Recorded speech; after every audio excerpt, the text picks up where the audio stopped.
விளையும் பொருள் எதுவும் தானாக வீடு வந்து நுழையும் எனக் கருதும் நோக்குடைய நல்லேன்.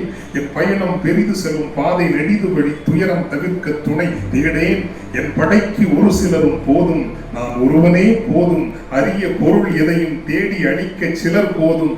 விளையும்னா விளையறதில்லை, விளையும் ஆசைப்படுறது, விரும்புறது. சரிங்களா? விளையும் விளையும் பொருள் எதுவும் தானாக வீடு வந்து நுழையும் எனக் கருதும் நோக்குடைய நல்லேன். என் பயணம் பெரிது செல்லும் பாதை நெடிது வழி துயரம் தவிர்க்க துணை தேடேன். என் படைக்கு ஒரு சிலரும் போதும், நான் ஒருவனே போதும். என் படைக்கு ஒரு சிலரும் கைதட்டுங்க சார். ஏன் கர்நாடகாவில் not now, maybe down the line 5 years outside Bangalore எங்கேயாவது ஒரு பெரிய கேம்பஸ், ஒரு வில்லேஜ், ஒரு குளோபல் தமிழ் வில்லேஜ்ங்கிற மாதிரி ஒன்று உருவாக்கி ஒரு யூனிவர்சிட்டி, ஒரு conference hall, international conference centre, நம்ம ஒரு உரிமையோடையும் தன்மதிப்போடையும் செல்லக்கூடிய உருப்படிகள் சொல்லுவோம், ஆசெட்ஸ் கிரியேஷன். இப்படி பல விஷயங்களை நம்ம செய்யலாம்.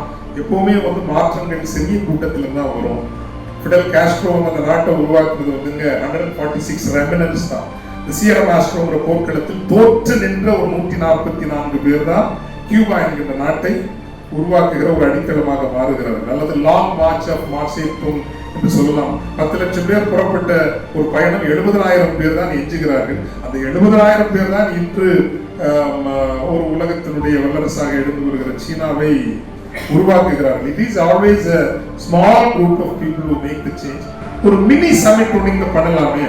நம்ம இது மாதிரி ஒரு 300, 400, 500 பேரை கூப்பிடலாம். தமிழ்நாடு, டெல்லி, பாம்பே இங்க இருக்கக்கூடிய தமிழர்களை எல்லாம் நம்ம அழைச்சிட்டு வரலாம் அப்படின்னு நம்ம நினைக்கிறோம். அதுல எல்லாரும் சேர்ந்து ஈடுபடணும்னு விரும்புகிறோம்.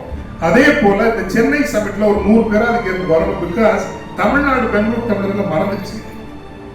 ஆக்சுவலி பெங்களூர்ல தமிழர்கள் இருக்கிறதாவே இப்ப யாரும் நினைக்கிறது இல்லை. ஸோ நம்ம ஒரு statement, we are there, we are good there. நல்லா தான் நாங்க இருக்கிறோம், நம்ம கொலாபரேட் பண்ணலாம். அண்ட் பர்டிகுலர்லி ஹோசூர் நல்லா வளரப்போகுதுங்க, ரொம்ப பெருசா வளரப்போகுது. அது ஒரு எலக்ட்ரானிக் சிட்டியா வளரப்போகுது. இப்பவே அதில் வந்து கால் ஊந்துகிறவர்கள் அவர்களுக்கு எதிர்காலம் நன்றாக இருக்கும். ஒன்லி த்ரூ கொலாபரேஷன் நம்ம இதெல்லாம் பண்ண முடியும். பிகாஸ் தனிநபர்களாக நமக்கு கேபிட்டல் ஸ்ட்ரென்த் எல்லாம் இல்லை, பலரும் சேர்ந்துதான் சில முயற்சிகள் எல்லாம் செய்ய முடியும். அந்த வகையில் சின்ன கூட்டமாக இருந்தாலும் தனி மனிதர்களாக நாம் நின்று இந்த அமைப்பை வலுப்படுத்துவோம்.